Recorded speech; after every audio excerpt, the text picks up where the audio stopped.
Welcome to the Freedom Chronicles. Definitely an antisocial type. Only a few generations have been granted the role of defending freedom in its hour of maximum danger. Hi, perhaps you recognize me. It's your favorite president. In this present crisis, government is not the solution to our problem. Government is the problem. We got a loudspeaker here, and when we go into battle, we play music very loud. With a firm reliance on the protection of divine providence, we mutually pledge to each other our lives, our fortunes, and our sacred honor.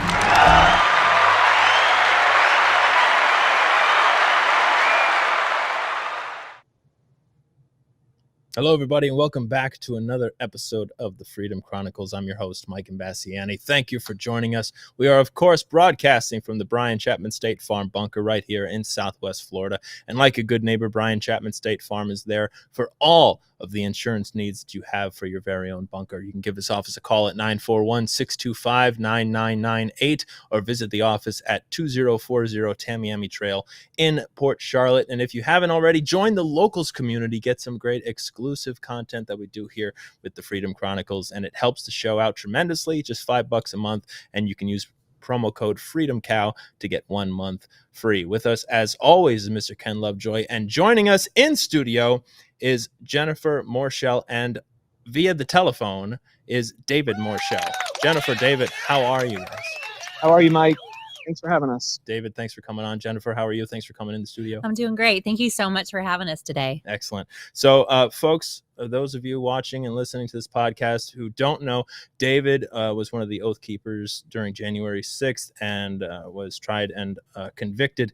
While it is the shortest amount of time of anybody in the sentencing, he still has been convicted to 3 years. We, a couple weeks ago, had David's attorney, Scott Weinberg, on. We had a great conversation with Scott, got a lot of information and a lot of the truth that has come out about January 6th from him. And there's a full 2-hour interview with Scott that folks can check out on Locals. But really, I think to get straight to the point is to get it right from David, who is there and is experiencing this. So David, kind of give us your story about how did you first get involved with the Oath Keepers and how did you end up there in DC on January 6th?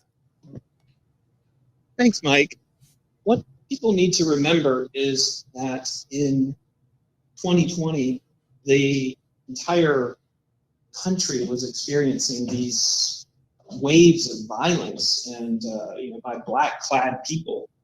And so I was watching riots coming down from Tampa to Sarasota, and then from Sarasota to where we live is not that far. Yeah. So in 2020, in summer of 2020, we're watching these black-clad people attacking restaurant patrons, and I have a wife and 3 small children. I'm thinking about our safety.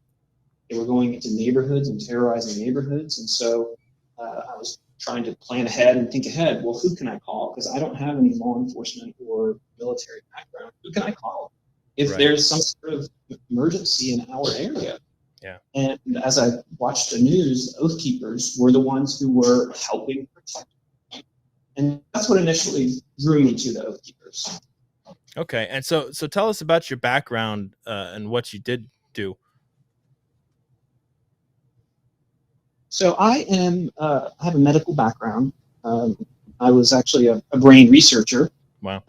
And looked at the neuroplasticity in the sensory cortex, and trying to help children who had traumatic brain injuries to be able to have a better chance at recovering. That was the overall goal of it. Wow. And from there, actually, I went into the ministry from there. And Jennifer and I were missionaries for about 10 years. And then when we couldn't support our family well enough, I went into the medical field. So I just kind of went off of my brain research experience and entered into a fairly small, select field of neurophysiology. So wow, with some of the greatest minds in the world, neurosurgeons at some of the greatest medical institutions in the country. I won't say the names, but if I said them, you would know them immediately. Right. Wow.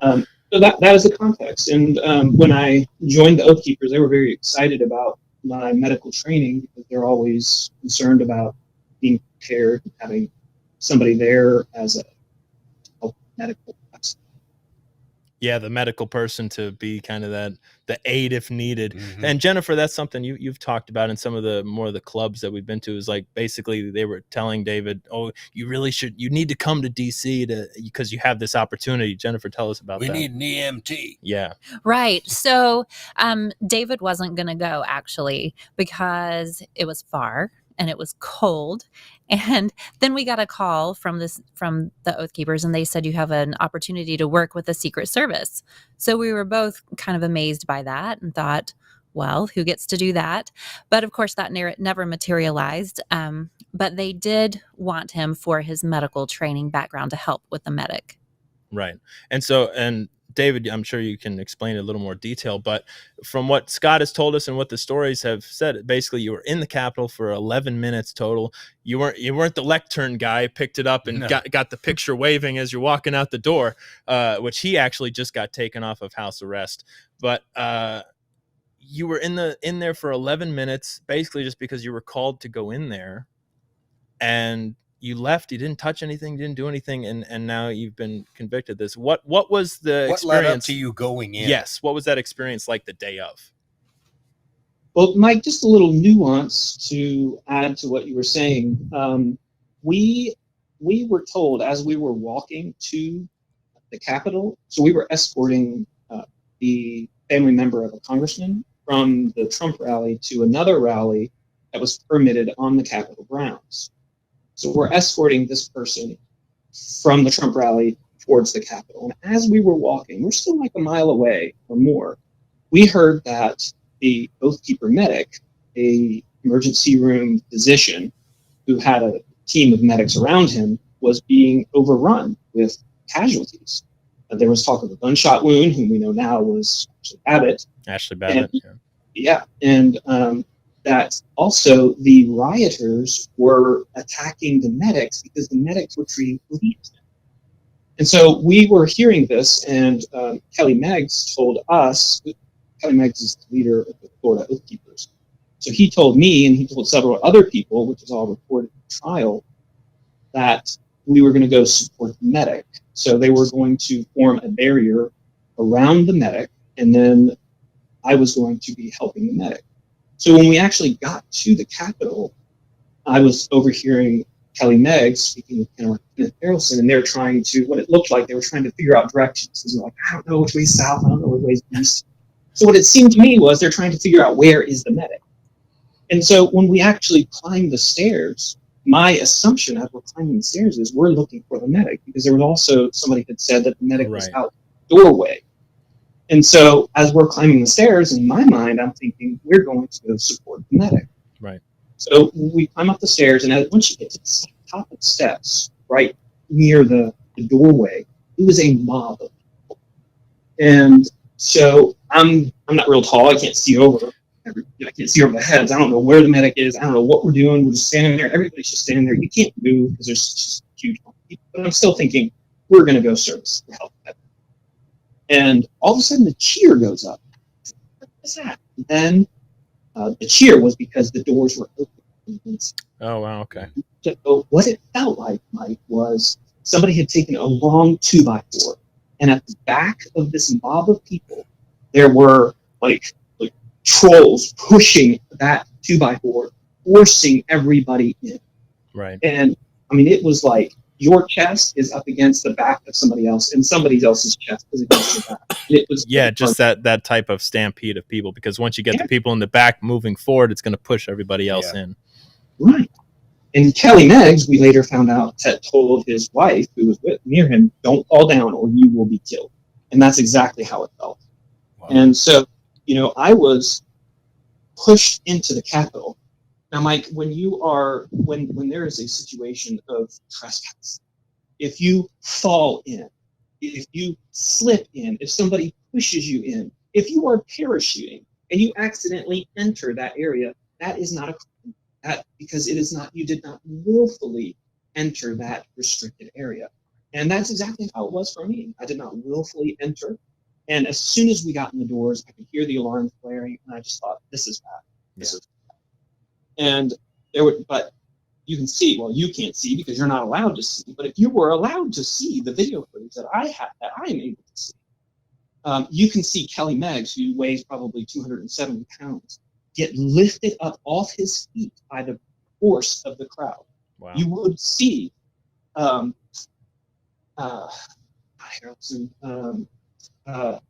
his name, he's a co-defendant that lives in Sarasota.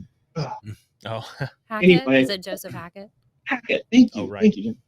Joseph Hackett, you will see Joseph Hackett grabbing onto the doors of the Capitol, holding on, trying not to get pushed in. You will see another oath keeper grab onto Joseph Hackett himself, trying not to get pushed in. I mean, we did not enter the Capitol willingly.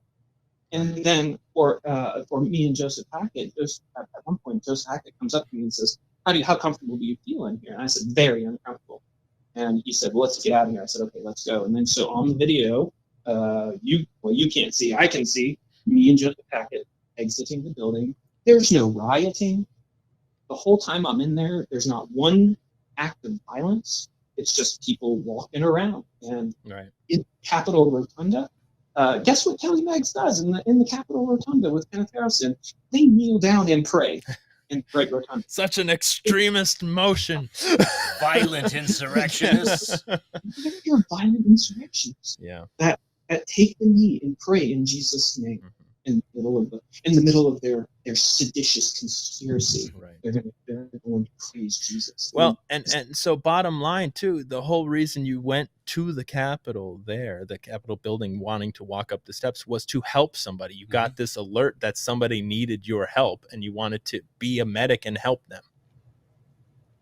That's exactly right, Mike. And on top of my medical training, I'm also a trained crisis chaplain, as is Jennifer.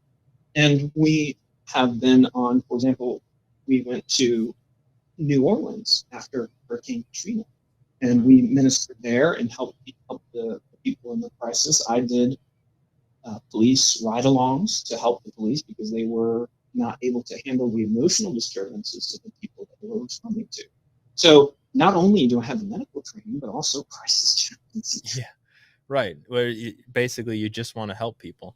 What do you find has been the biggest misconception that people have on what happened that day, that from everything you saw that day is obviously not true? Almost everything you read in the news is not true. Now, they'll take for example, some of the things that I said, they took that and twisted it. For example, we're having in the chats, we're having a long debate about what is the best caliber gun, right? And I don't know, are you a gun person, Mike? I've been known to shoot some targets from now and then. So this is a big debate, and so we're debating what is the best caliber. Right. And so who won the debate? Yeah, who won the debate? Is it 9mm? Is it 5.56 or 7.62? Nobody. Because I'm a 44. It got so heated. But anyway, so I make a comment about how I like the 45 caliber because I like knockdown power for 45. If you're in a critical situation, then you want something, that's going to actually. You shoot to stop. You shoot to stop the threat. Right. Exactly. So I make that comment. Well, so then they're like, David likes the 45 because he wants the knockdown power. I'm like, no, you're taking that completely out of context. And even after Scott explained it in the trial, they still continued to say that. They were saying that we were looking for Nancy Pelosi because Kelly Meggs made some comment to some other person completely unrelated to me or anybody else. And then all of a sudden now, because he made that comment, we're looking for Nancy Pelosi. Well, that is patently false. So, I mean, almost everything, they just take it. They want to take it out of context. That was when we had Scott on. That was like the overarching lesson to everybody watching, is basically watch your group chats, because no matter what, if the government wants you, they will get you, and you got to watch what you're saying, because they will take it out of context and twist it any way they want. Jennifer, for you being at home watching this, I mean, knowing David is there, what are you thinking? What are you seeing? And how are you in contact with him during that time? And what was that like for you? I actually didn't know exactly what was all going on. I heard some things from my mother-in-law, and then when he got home, we talked about it, and he said this may be a possibility. And all we thought at the time was that he would be charged with trespassing. Right. And so that didn't seem, at first it kind of seemed like a big deal just because of the whole situation. But then, you know, it didn't, okay, well, trespassing. And he didn't mean to. It was all unwillful going in. So that was the extent of it at the beginning. Yeah, exactly. So, David, for you, obviously the day happens, you come home. What was the aftermath like? How long was it till you heard from somebody saying, basically, you're under arrest? It was in May, the end of May, when the FBI contacted me, and I immediately contacted Scott. I formed a relationship with Scott as soon as I got back from Washington, D.C. And so he was aware of what was going on and the risks that I had. But as we are watching things unfold from January to May, Jennifer and I were terrified of some pre-dawn date. SWAT team coming in. Yeah. And Roger Stone. Or terrorizing the children, terrorizing the family, terrorizing our street. We live on a very quiet street, retirees. We were concerned not only for ourselves, but just for the scandalizing our neighbors as well. Yeah, exactly. Sure. Definitely. And then, I mean, Scott talked about it, but what was the whole trial progression like for you in that experience? Oh, it was unbelievable. There was a juror who, I think, maybe Scott talked about it, forgive me, but a potential juror was asked, do you know Alex Jones? And he said, no, I don't know Alex Jones. I've never heard of that name before. And so one of the lawyers says, oh, you don't know Alex Jones because you wrote this 2 days ago on your post that you hate Alex Jones and you hope that he's fined $1 billion for this suit. Yeah. And the juror says, oh, that Alex Jones. Right. There's so many. There's so many of them. Yeah. So this is the jury pool we had to deal with. People who, what has this done? What has this done to your faith in our judicial system? Oh, you hear a lot about how the judicial system is flawed and is against the people, but it's not until you're actually in it and you see it that you realize that we have a big problem. Big problem, yeah, definitely. Everybody has been talking about the FBI's involvement on January 6th, you know, being in the crowd. When you were looking out at the crowd on that day, did you have that feeling in the back of your neck that something wasn't right in that way? I didn't. I am the kind of person that gets lost in the forest. In other words, I don't really see the big picture sometimes because I'm so focused on the details. And I was just completely overwhelmed myself. I don't like crowds. I don't like to be out. I like my operating room environment. It's sterile. It's refrigerated. It's very controlled. And being out there, I was completely overwhelmed. I don't go to rallies and things like that. So I was not aware of any of that. And I should note that I never saw a single act of violence the whole time I was there, inside the Capitol, outside the Capitol, with the exception of around 4:30 as we were leaving. I saw somebody trying to break the window. Dad, why do you do that? Right. The national anthem, acting very peaceably. The police, when I was in the Capitol, 2 police officers walked right by me. They didn't engage me. They didn't say leave. They weren't telling anybody to leave. As a matter of fact, after we left the Capitol, we had all assembled outside the doorway. Some police officers came up to us, oath keepers, and said, hey, can you guys help us protect this other place where people are trying to break in? They asked us to come because they saw that we were oath keepers and they know the reputation of the oath keepers. The police asked us to help protect the Capitol and keep people from breaking. Yeah, where were they as the character witnesses for your trial? You know, Right. Well, and then who opened the doors to the Capitol? Did they say who opened those doors? What happened is there was, I can't remember the name of the guy. There was it is all documented, but somebody in a different part of the Capitol was instructed by the Capitol Police to exit Capitol through the emergency doors. And once you push and open the emergency doors, it triggers where all the doors in the Capitol are unlocked. Wow. Because it's an emergency situation. So it unlocks the doors. And so the doors became unlocked from the inside in some fashion.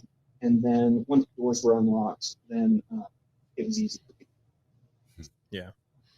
Well, I think one of the biggest things I want people to get out of this and understand, and I think the country is starting to wake up more and more about this, is you're a normal guy. You're a very smart guy. I mean, you have a job that a lot of people wish they had.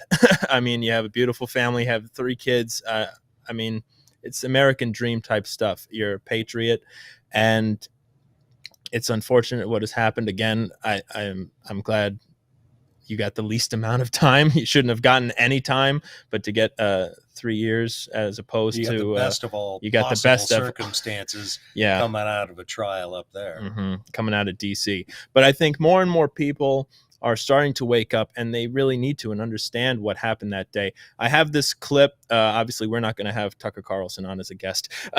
So I have this, and I want to play this video and audio of what he had to say about the media's response, especially to January 6th. Let's play that. I was kind of happy to leave it where it was, which is this got completely out of hand. The only reason I ever got involved in commenting on it was, I mean, we did a show that night saying, well, this is awful, right? What happened? Was the lying about it was immediate. This was a racist, white supremacist insurrection. Well, okay. There was no indication to this day that race had anything to do with it at all. Like nothing. These are people who thought the election was stolen from them. There's some evidence they were right. We could debate that, but that's what they thought. That's a meaningful thing. If you've got a big population in your country that doesn't believe that your elections are on the level, you need to figure out a way to convince them that the elections are on the level, or else you can't have democracy because it's a faith-based system. So that was the first thing I noticed. There was no effort at all to convince people, actually, electronic voting machines are secure, which they are not. By the way, that's a lie. In any country that has electronic voting machines is by definition at risk of having its elections stolen. By definition, no country that cared about democracy would have electronic voting machines, okay? First thing. But no one even, and by the way, many Democrats have made that point. Not now, but 10 years ago.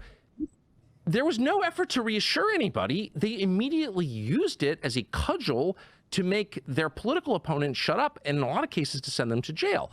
So I noticed this, and I'm like, well, wait a second. Nobody here is operating in good faith at all.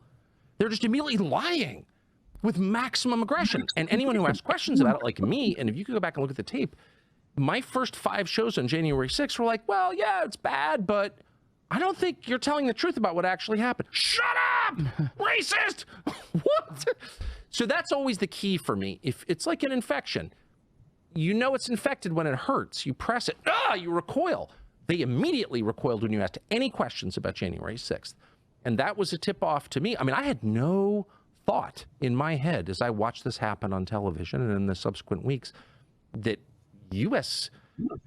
law enforcement or military agencies had anything to do with it. That never crossed my mind. I never thought it was a false flag or anything like that. I'm not a conspiracist by temperament. I never thought that. And then I interviewed the chief of the Capitol Police, Stephen Sund, in an interview that was never aired on Fox, by the way. I was fired before it could air. I'm going to interview him again. But Stephen Sund was the totally non-political, worked for Nancy Pelosi. I mean, this was not some right-wing activist. He was the chief of the Capitol Police on January 6th. And he said, oh, yeah. That crowd was filled with federal agents. What? Yes. Well, he would know, of course, because he was in charge of security at the site. So the more time has passed, now it's been 2.5 years, it becomes really obvious that core claims they made about January 6th were lies. And my view about events and about people is if you catch someone telling a lie about one thing, the first question you have is, what else are you lying about?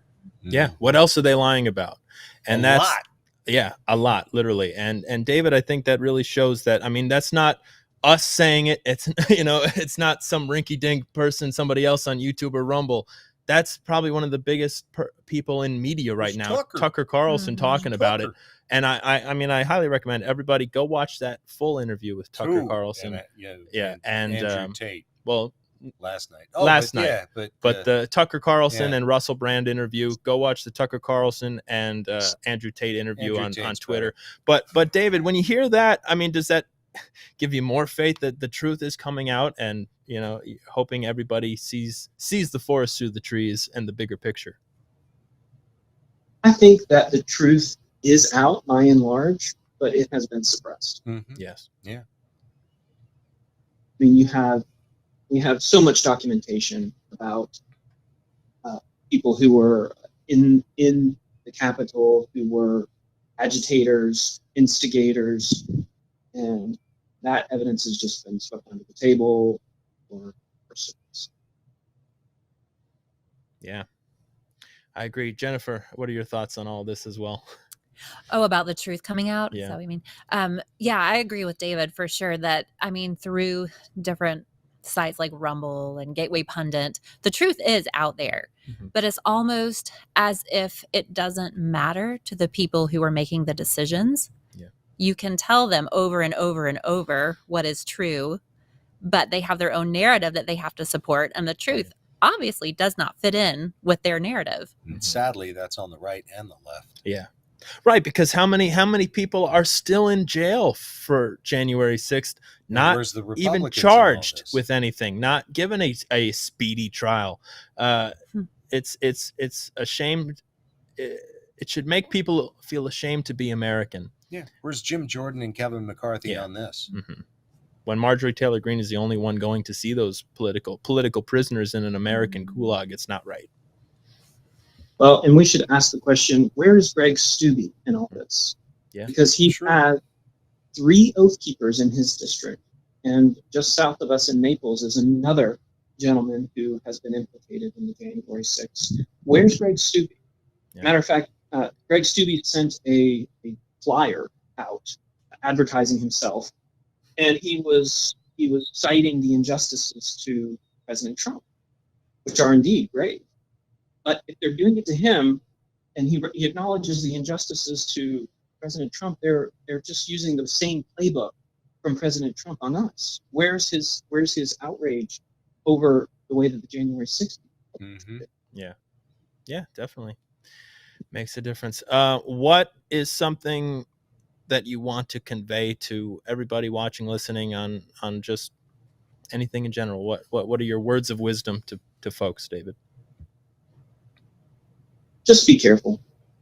And I'll quote the advice of Kelly Meggs, who received a 11-year sentence for basically saying the wrong things and trespassing. Kelly Meggs told everybody, smash your smartphone right now. Because we've all been implicated through what's called co-conspirator liability. So one person says something bad, and because you were near them, or you had some loose communication, then now you're responsible for it too. So, like you said, smash your smartphone. You just have to watch who you're associated with. These are very difficult, dangerous times, and buy a insurance policy or legal help. The average cost of a private defense for January 6th is $100,000. Wow, $100,000. Jennifer, is there still a Give, Send, Go set up? There is, absolutely. Okay.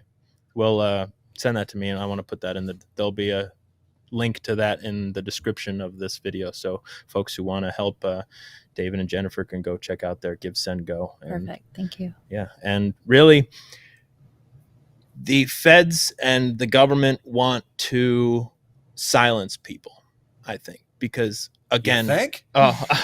Get out. Remember, everything discussed on this show, folks, is solely our opinion. Don't hold it against us. It is just our opinion. But yes, it is my opinion that the government does not have our best interest, and the FBI and everything. And right after we interviewed Scott, David, and we had that conversation and just talking about the feds being involved and being in the crowd on January 6th. You hear about what happened with Brandon Caserta, and I highly recommend everybody go watch the podcast of The Culture War with Tim Pool interviewing Brandon Caserta and his attorney. He was acquitted of the charges, basically on the ineptitude of the FBI, because he was involved in the big sting operation that the FBI tried to basically put on these guys in Michigan that they wanted to kidnap, the Whitmer kidnapping case.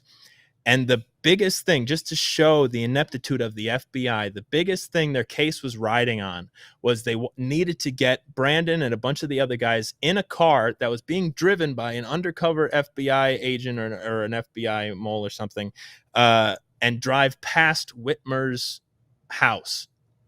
Well, the FBI agent in contact with that FBI agent who was driving the van sent the wrong address and was off by one number. So their entire case fell apart because they couldn't even get that right.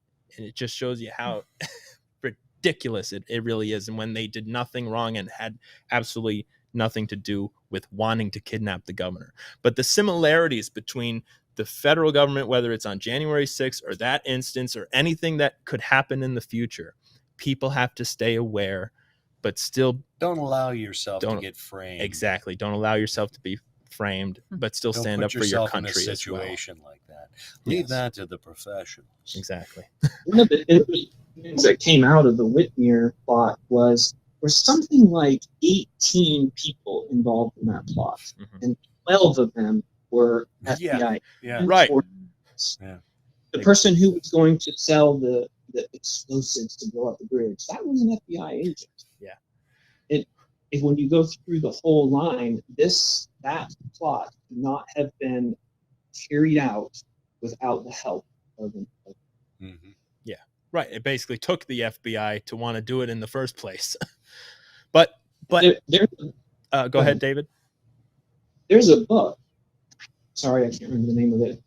That chronicles the FBI's close involvement in terrorist bombings, terrorist activity from in the early 2000s for like an entire decade or 15 years. Yeah, a whole bunch of those homegrown terrorists were FBI machinations. Yeah. Well, but one of the things that Brandon in that interview talked about, and I think it's true for January 6th too, is the FBI, even though he was acquitted, they got what they wanted. It was the October surprise that hurt Trump in the polls, because everybody reads the headline, they don't read the retraction, especially when the retraction is the acquittal after a trial a few years later. I mean, the acquittal just happened not that long ago. So you get the FBI gets what they want, which is the outrage hearing, oh, there's a QAnon conspiracy to kidnap the governor of Michigan, or there's a insurrection at the Capitol. The feds get what they want with the headlines, and it's a bonus that they got there you won't on be 3 any years. retraction, and if it is, it's months down the line. Exactly. Again, yeah. Well, look at Russian collusion. Yes. By 4 or 5 years worth of that, and then just kidding. Yeah. That's Yeah. Oh, by the way, the charges were dropped. Well, and one of the biggest things is people standing up on their principles. Scott talked about in your case, some of the other clients for another, they got them to flip. And if you get the same thing happened in the Whitmer trial, you get two people to flip to something that they are innocent of. All it does is add. If I lie and say what the FBI wants me to say, I can walk. Right. And all that does is hurt everybody else around them. So people have no principles either. They need to stand for their principles and say, no, I am innocent, which, David, you did. So there was a guy who testified against us. He made up some claim that there was this huddle that took place outside the Capitol, and that everybody, that Kelly Meggs said, we're going to go stop the certification. Well, let's pause right there. The certification was already stopped. So there's no stopping something that is already stopped. I mean, that's just massive. Yeah. But this absolutely never took place. And he did not was unable to identify me correctly during the trial. So he never identified me. So if we were in that supposed huddle, he wouldn't know who I was because he couldn't identify me in the trial. Yeah. So, but this absolutely never took place. And the defense lawyers, brought up his transcripts from the grand jury testimony from this gentleman wrote out when he was going to meet with the FBI. He wrote out everything that transpired that day, which coincided perfectly with my experience and the experience of others. It was a truthful account of what took place. Yeah. Well, so that got entered into record.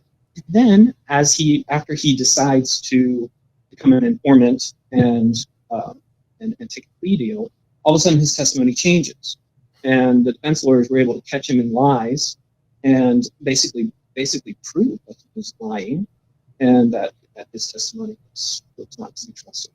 And yet, look at what happened. Yeah. Wow. Well, David, I appreciate your time. We're going to keep Jennifer on here past the music break, talk about some patriots and traitors. But David, thank you so much. Thank you. We greatly appreciate it. And, faith be with you. And I'm sure God is looking over you and making sure you're okay. And, prayers to you and your whole family. God bless. Thank you, Mike. And I would just ask that people go to that Give, Send, Go. And surely if you have some money to spare, that would be helpful. But what we most covet are your prayers. And there's a way to send a prayer through Give, Send, Go. And if you will just leave your email address, and then we'll put you on our prayer list. And you can be praying for something. So we would really appreciate it. Fantastic. Well, folks, as we head into our music break, don't forget, please subscribe to the channel, share with your friends. This is the type of information everybody needs to hear about, whether they agree with you or not. Share it with your friends, your family, and the people who don't agree with you either, because everybody needs to hear about the truth that is actually happening out there in the country. So subscribe to the Rumble channel. When you subscribe on Rumble, there's a little red button next to it that says join. You hit that button and that'll take you over to Locals. You can join the Freedom Chronicles Locals community, get a bunch of exclusive content, including the full 2-hour interview that we had with David's attorney, Scott Weinberg. You don't want to miss that, and talk about that experience as well. If you're on YouTube, which hopefully this episode stays up on YouTube, that'll be very interesting to see how that goes. You can subscribe to the YouTube channel. That helps us out as well a lot. Share it with your friends on YouTube, also Spotify, all that good stuff. If you have to get loud locally, folks, and you can do that with a Freedom Cow shirt, and you can go to the Freedom Chronicles shop, get yourself a Freedom Cow Get Loud Locally shirt, be a conversation starter. We also have the great JFK shirts, If Not Us Who, If Not Now When. And I think quite necessarily, I will splinter the CIA into a million pieces. So enjoy this music video from this past weekend. It's my band, Mike Imbasciani as Blues Rockers, with Don't Do It.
Don't do it. Don't you break my heart. Don't do it. All right. That brings us to our Patriot and Trader of the Week, and that is sponsored by the Local Meat Club, folks. Use the link down in the description and go check out the Local Meat Club. Tyrone Jackson's going to be coming on the show soon. It's when Lovejoy is going to be out of town. Back? I know you're going to miss it, Lovejoy. You're going to be out of town. But Mason Weaver is going to be co-host, so it's going to be Mason and Tyrone. It's going to be great. Don't want to miss it. Go support the Local Meat Club. August 2nd? Week before. The 25th. 26th. Right. Yeah. 26th. Yeah. So you don't want to miss it. And join the locals community. Check it out. Use promo code FreedomCow. Get 1 month free. $5 a month. Come on. Helps us out. Support. I'll have my laptop. I could probably do a cameo. That's from true. Spokane. You could do it. Yeah, you should. You could do that. All right. All right. So Jennifer, you're there in the beautiful flowered mountains. Who was your Patriot of the Week? My Patriot of the Week is actually from Cowboy Logic. Don and Donna. They have given their lives for J6ers. Wow. I don't know anybody out there who is doing as much as they are to support us, help us get the word out there, get the truth out. I mean, literally. Is that a website? Do they have a web? They have a podcast. Yeah, they're on Charlie Kirk's network, Real America's Voice. That's aren't it. they? Yes. Okay. Yes. And they had us on their show, and just whenever he would call, he was always getting interrupted because he had a call from the jail. I mean, he is in touch with these guys. He is there. He is supporting. When we first talked with him, I thought, I don't know anything after hearing him, because he is so in the ring. He is so in the arena fighting for us. That's good. Well, and that's what you need. And like I said, and we're a podcast. Obviously, we want people to watch our podcast and support our podcast. But I have no problem in saying you have to watch these people. Go watch Cowboy Logic, understand it. There's a ton of great information out there. You have to. You need to do your own homework and follow go watch. Follow your heart. You know, you're going to be led in the right direction. You'll be led to the truth. Yeah. So it's very important. Very good. Ken, who is your Patriot of the week? Matt Gaetz. Yes. Today I watched him ripping Chris Ray a new one today. It was good to see.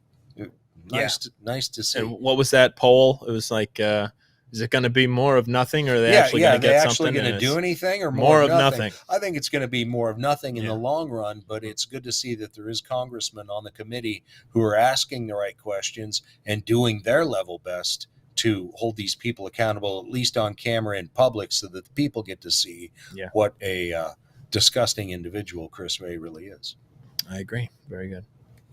Matt Gaetz, good Patriot. Matt Gaetz. My Patriot, I'm going to give it to David. You know, it's a little bit of a cop-out, but when Kay Carl Smith was on our show, he gave it to me, so I'm going to pay it forward, give it to a real Patriot. I'm going to give it to David. I mean, everything he has gone through, he went there to do the right thing, to help people, be the medic. And when somebody got hurt, it's important. I mean, he's literally you and Jennifer, or David and Jennifer, you guys, all-American family.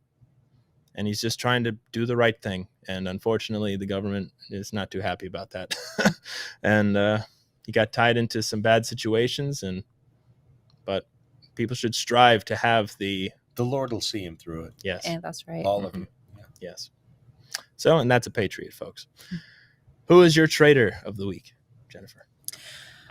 When I was thinking about it, you know, as a mom and a wife, I would have to say all those big companies that we put our trust in, like Amazon or Target or Google or Facebook. You know, when these places and people first came out, we were so into it and it seemed so great. And then years later, here we are going, what are you doing to us? And they're all together in this, and they're all now turned against us. So as a mom and a wife, I mean, that's absolutely. Yes. Yeah, definitely. It's this concerted effort from all of them together. Really. But at the same time, the mothers and the fathers, normals. Yeah. Right. The normies, all the normies out there are saying no more. No right. Target has lost billions of dollars. Thankfully. Budweiser continues, InBev is continuing to lose money, not just from Bud Light anymore either. Yeah. Though they own Modelo, which has overtaken them as the number one. I don't understand that. It's not that great a beer. I don't get that. I don't drink, but they I still don't haven't tried understand. A local brew from Fat Point Brewery right here in Charlotte County. Is it the Isla Morada? No, it's the Big Boca. Oh, yeah. Big Boca. Yes. Gee. And that is support your local businesses, people. It is out there. You have to support them. Support the businesses that aren't woke, that can provide you the same services that you're always accustomed to. They're out there. Yes, definitely. And that kind of goes into my traitor. My traitor goes out to basically the left that has just turned into this cult. Especially you see it more and more with the success of the Sound of Freedom movie, which I need to see. I'm waiting till it comes out on DVD. I want to support and buy it that way and be able to pause it every 5 minutes when we need a break from the intensity that it is going to be. But you have this tweet. And so I guess it kind of goes out to the California State Assembly as well, my traitor of the week, because the Public Safety Committee, and this tweet comes from Sean Fute. The Public Safety Committee in California State Assembly just blocked SB 14, which would have made human trafficking of a minor a serious felony in California. They blocked it. Trafficking victims were heard sobbing as they announced the decision. This is not a QAnon or conspiracy. It's real. And I read the tweet today from somebody on the radio this morning that was like, only pedophiles and rapists are upset about a movie about pedophiles really. and rapists. Really, it is a cult that it's the left saying, oh, you can't see this. Oh, you have to allow tuck-friendly swimsuits. You have to do this. You have to shove it down your kids' throats. You got to do this, that, and the other thing. No, you don't. People need to stand up and say no. And that is what's happening. That's why Sound of Freedom is such a success. That's why Target stock plummets. That's why Bud Light stock, Anheuser-Busch stock plummets, because we are winning, folks. But Who's it takes next? to get loud locally. Who's next? Yeah, who's next? Disney. Who are we going to boycott next? It was Disney. Again, Oh, that's I right. saw the new Indiana we started Jones with movie. Disney, right? Didn't we start with Disney? Yeah, but and then we went on to Bud Light. Yeah, but it wasn't as big. And you are seeing now, because the kids still want to go to Disney. right? And But parents are the gonna still park get suckered attendance into is dumping down $1,500 a lot. Park attendance is down Is it? a lot. Good. It So deserves good. to be. Exactly. And I even said I saw the new Indiana Jones movie. It was good. It was fine. There was nothing really woke about it. Yeah, but it's too late. It's too All late. their other movies have crashed so hard that it doesn't matter. Now people don't need to see it. They just know it's by Disney and, oh, I'm not going to go see it. So good. That's how you win, because even when they do come out with a good product, it doesn't matter because the ship has already sailed. And that's what's important. And we are winning. Sound of Freedom, Disney had the rights to, held on to them for 5 And years shelved before it. they got rid of it. Mm-hmm. Yep. And now it's a huge hit. Yep. So, And the old Mickey Mouse ain't too happy about that. and by the way, my trader is Chris Ray. If you didn't get that when I was telling you who my patriot was, Matt Gates. Yes. Chris Ray. Yes, Christopher Ray, traitor. Traitor. Head of the FBI. Traitor. Traitor. Traitor. Fourth branch of government, folks. All to these his oath, to the Constitution, mhm. to the FBI, he's a traitor. Mhm. Just a complete traitor. Yep, exactly. So, folks, if you would like to support Jennifer and David Moerschel, use the link to their Give, Send, Go that is in the Please. description. Help them out. They certainly need it, and I think they certainly deserve it as well. Jennifer, any words you'd like to share at the end here? Well, basically, the only thing that has gotten us through this is our faith. God has been there for us. We are believers in Jesus. We follow him. We believe the Bible. And he has been so good to us in the midst of evil and awful circumstances. God has blessed us largely through people he's connected us with. And without him, I don't know how we would have gotten through this, but he is taking care of us. And we believe that he has a deliverance for us. We believe in freedom. There's one last thing. There's a verse in the Bible that says, where the Spirit of the Lord is, there is freedom. Yes. So Very good. that's where I'd like to. Yes, our quote of the week. Let's do blew that it. quickly. Hurry up. We got time. Ken, what's your Okay. quote? Knowledge makes a man unfit to be a slave. Yes, very Frederick true. Douglass. And mine is George Washington, which is associate yourself with men of good quality if you esteem your own reputation, for 'tis better to be alone than in bad company. So show me your friends, I'll show you your future. Jennifer, what is your quote? I've got it right here if I can read it, if that's Yes, okay. sure. All right. Liberty must at all hazards be supported. We have a right to it, derived from our Maker. But if we had not, our fathers have gained and bought it as it is, at the expense of their ease, their estates, their pleasure, and their blood. Very good. Everybody from the bunker, good night.